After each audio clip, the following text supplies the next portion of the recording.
बिस्मिल्लाहिर्रहमानिर्रहीम। सब तारीफ़ें उस रब कायनात के लिए जो हमारा खालिक, मालिक, राज़िक, पालनहार है। दुरूद व सलाम हज़रत मोहम्मद मुस्तफ़ा सल्लल्लाहु अलैहि वसल्लम पर जो वजह तख़लीक़ कायनात है। मेरे दोस्तों, अज़ीज़ों, आज का हमारा गुफ्तगू का मौजू है मकसद तख़लीक़ इंसान। अच्छा, ये इंसान को अल्लाह ने जो खल्क़ फरमाया है, तो अल्लाह ने तो ये खल्क़ कह के खल्क़ फरमाया, वमा खलक़तुल जिन्ना वल इंसा इल्ला लियअबुदून। अच्छा, अल्लाह ने मकसद तख़लीक़ इंसान क्या रखा कि जिन्नों और इंसानों का मकसद तख़लीक़ एक ही रख दिया, क्या कि वो इबादत करें। अच्छा, लेकिन इससे पहले फरिश्ते तो इबादत कर ही रहे हैं, तो अल्लाह को इंसानों की इबादत की ज़रूरत तो नहीं थी ना। अच्छा, इंसान को अल्लाह ने बनाया क्या? अशरफुल मखलूक़ात। अच्छा, इंसान को बनाया अल्लाह ने अशरफुल मखलूक़ात, ahsanul खालिकीन है वो। अच्छा, इंसान को दूसरी तमाम मखलूक़ात से अशरफ बनाया। अच्छा, अशरफ इसलिए बनाया कि ये अकल भी रखता है, शऊर भी रखता है, आगी भी रखता है। तो फिर अल्लाह ने इसी से ये तवक्को क्यों की कि ये मेरी इबादत करे? इस मकसद के लिए क्यों पैदा किया? इसलिए कि ये जो कुछ भी करेगा अपने शऊर और आगाही से करेगा, और अल्लाह चाहता है ये है इंसान से कि वो उसके साथ मुखलिस हो जाए। अल्लाह फरमाता है ना कुरान में, ओ मेरे दोस्तों, कुल हुवल्लाहु अहद अल्लाहु समद, कह दो कि अल्लाह एक है, अल्लाह बेनियाज है। क्या खूबसूरत अंदाज है मेरे मालिक का, मेरे परवरदिगार का, कि यानी अल्लाह जो है अहद है, वो चाहता क्या है कि मुझे अहद भी माने, या जी मुझे ला शरीक भी माने, बेनियाज भी माने। अच्छा, जब वो चाहता है ना कि ये मुझे ला शरीक माने, ना काबिल तकसीम माने, बेनियाज माने, तो वो चाहता यह है कि इंसान जब इबादत के लिए, जब मेरी रज़ा के लिए मेरी तरफ रजू करें तो बेनियाज हो जाए। क्या मतलब? यानी बेनियाजी ये है कि अपनी औलाद, अपनी जान, अपना माल, अपनी ख्वाहिश, अपना तकब्बर, अपना गुरूर, अपनी दौलत, अपनी जाह, अपनी हशमत और अपनी तमाम तर ख्वाहिशात को पसे पुष्ट डाल कर एक ही तलब हो, रज़ाए इलाही, रज़ाए महबूब, रज़ाए खुदा। क्या मतलब? यानी अल्लाह वो महबूब है जो इंसानों से महबूबियत के तकाजे में क्या मांग रहा है? अल्लाह समद, बेनियाजी मांग रहा है। अच्छा, जब बेनियाजी अता कर देता है ना अल्लाह, तो फिर इंसान को, यानी जब वो इंसान बेनियाज होकर अल्लाह समद कहकर अल्लाह की तरफ रजू करता है ना, तो होता क्या है? यानी उसने अपने औलाद की फिक्र नहीं की, अपने जान माल आबरू की फिक्र नहीं की। अल्लाह को उसकी ये अदा इतनी पसंद आती है कि वो उसकी बेनियाजी में डूबी हुई इताअत को, बंदगी को कबूल फरमाता है। और जब कबूल करता है ना, तो फिर चाहता ये है कि ये मेरा बंदा जो चाह रहा है मैं उसके लिए वही अमर कर दूं। हाँ, अच्छा, यानी यही वजह थी कि जब एक ऐसा शख्स पहुंचा है कि वो देखता है कि कोई सूखी हुई जौ की रोटी पानी में भिगो कर खा रहा है, और वहां से गुजरते हुए जब जाता है देखता है कि एक लंगर अजीम है, जारी है, दस्तरखाने अजीम है, तो वहाँ पे जाके उसे खाना मिलता है, अनवा व अक़साम के खाने मिलते हैं, और वहाँ से जाते हुए चाहता है कि थोड़ा सा खाना अपनी झोली में लेकर चला जाए। तो उससे पूछा जाता है, ये खाना किसके लिए लेके जा रहे हो? कहता है कि वहाँ पर एक शख्स बैठा है जो सूखी जौ की रोटी भिगो कर खा रहा है।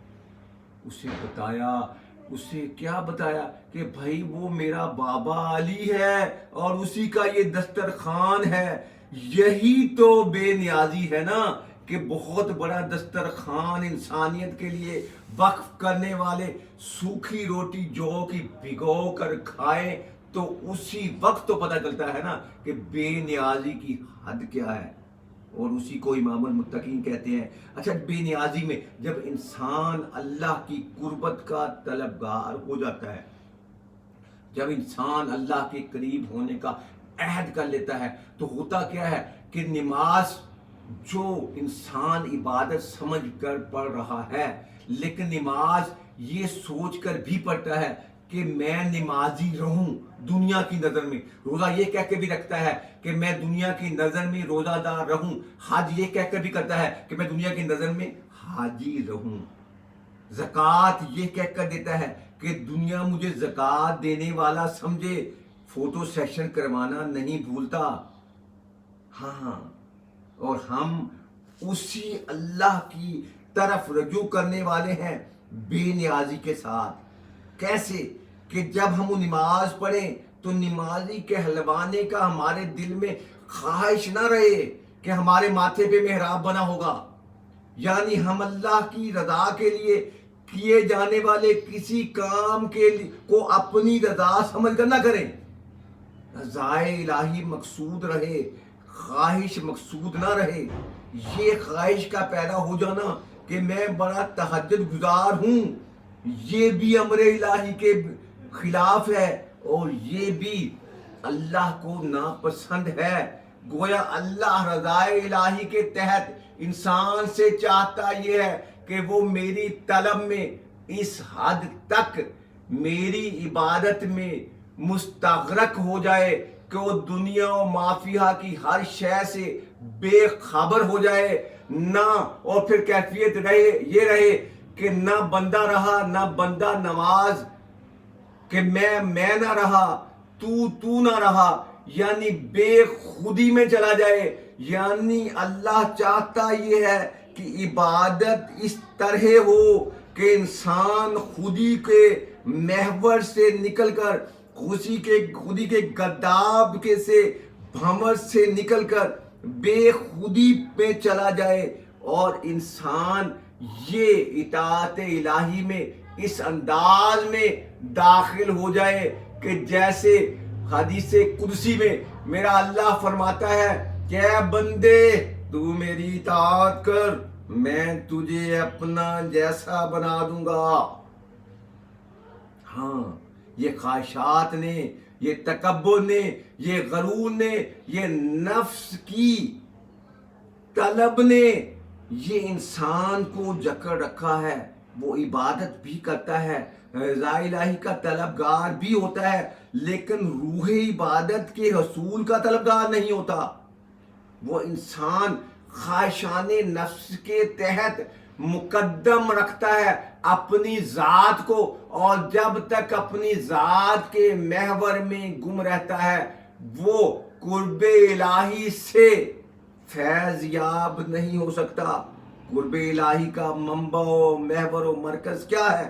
کہ انسان اللہ کے لیے خالص ہو جائے، اللہ کے لیے ہر ذات سے بے نیاز ہو جائے، اللہ کے لیے ہر خواہش سے بے نیاز ہو جائے، اللہ کے لیے اولاد سے بے نیاز ہو جائے، اللہ کے لیے جان و مال کے نقصان سے بے نیاز ہو جائے، اللہ کے لیے اپنے ہر نفس کی اس چاہت سے بے نیاز ہو جائے۔ اور پھر نتیجتاً ہوتا کیا ہے کہ اللہ حدیث قدسی میں فرماتا ہے کہ اے بندے، ایک تیری چاہت ہے، ایک میری چاہت ہے، اگر تو خود کو لگا دے گا اس میں جو تیری چاہت ہے تو میں تجھے تھکا دوں گا اس میں جو تیری چاہت ہے، اور اگر تو مجھ کے یعنی میری طلب میں اپنی چاہت کو چھوڑ کر اپنے آپ کو سپرد کر دے گا اس میں جو میری چاہت ہے تو میں تجھے وہ بھی دے دوں گا جو تیری چاہت ہے، اور پھر ہوگا وہی جو میری چاہت ہے۔ اسی لیے اللہ نے قرآن میں فرمایا وَمَا تَشَاءُونَ إِلَّا أَن يَشَاءَ اللَّهُ وَمَا تَشَاءُونَ إِلَّا أَن يَشَاءَ اللَّهُ۔ یہ چاہتوں کا سفر، یہ چاہتوں کی للکار، یہ چاہتوں کی طلب، یہ چاہتوں کا गद्दाब इंसान को राह मुतय्यन करने में मददगार होता है, कुर्ब इलाही के लिए, इबादत इलाही के लिए, रज़ा इलाही के हुसूल के लिए, और वो एक ही है, नुक्ता आखिर, लफ्ज़ आखिर, कि अपने आप को सपुर्द कर दो, अपने आप को इताअत इलाही में इस हद तक मुतगय्यर कर दो, मुस्तग़रक़ कर दो कि वो ना रहे, आप ना रहे, तू ना रहे, मैं ना रहूं। और ये कैफियत इंसान को अबदी राहतों से भी आश्कार करती है, चाहतों से भी आश्कार करती है, और इंसान को फिक्र के उस मरकज पर ला खड़ा करती है जब इंसान जो चाहता है वो पा लेता है। यही वजह है कि आइम्मा अतहार ने मासूमीन अलैहिमुस्सलाम जो चाहते थे, चाहते ही हुई थे जो अल्लाह चाहता था। यानी अगर आपने यतीमों, मिस्कीनों, असीरों को रोजे की अफ्तारी का खाना दे दिया, अल्लाह को ये कहना पड़ा वयुतइमून अत्ताम अला हुब्बिही यतीमन व मिस्कीनन व असीरा। आज इंसानी ज़रूरत है अपने आप को खालिस करने की, अपने आप को बेनियाज करने की, मसारिफ़े दुनिया से, चाहते दुनिया से, तलबे दुनिया से।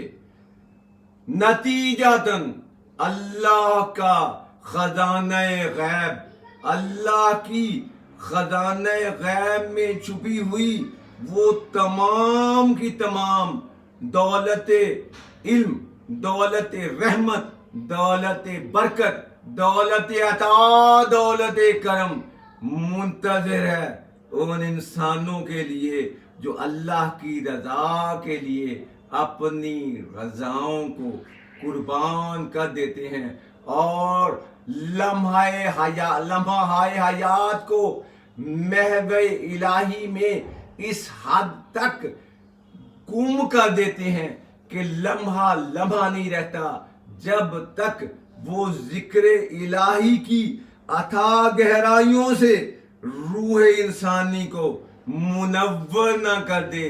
वही शख्स कामयाब होता है जो अल्लाह के लिए खालिस भी होता है और अल्लाह के लिए दुनिया आलम की लज्जतों से नाशना होकर, अल्लाह समद कहकर दुनिया से बेजार हो जाता है और ये कहते हुए कि मैं तलब इलाही में दुनिया के सफर से अल्लाह की तरफ रजू के सफर में दाखिल हो रहा हूँ।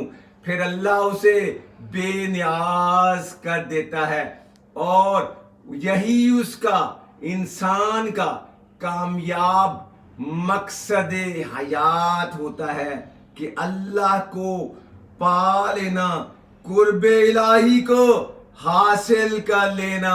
इसमें दुनिया में भी कामयाबियां उसकी मुंतज़िर होती हैं और आखिरत में भी हिस्सा वाफिर उसका इंतजार कर रहा होता है। वो शख्स कामयाब होता है और अल्लाह से ऐसी तलब ही नहीं करता जिसे वो पूरी ना करे। वमा अलैना इल्लल बलागुल मुबीन।